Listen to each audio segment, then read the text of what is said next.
I ran into this last week. Here's what fixed it for me. If you're looking to adjust your security settings on Mercado Pago, follow these simple steps.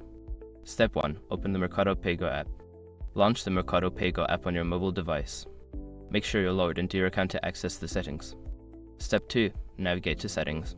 Once you're in the app, look for the settings icon, usually represented by gear symbol.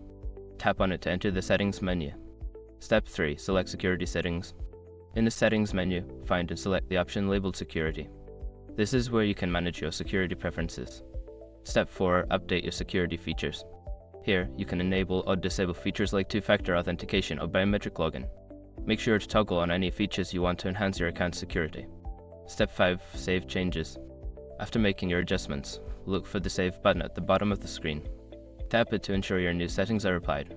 Remember, if you forget to save your changes, you might have to redo the entire process.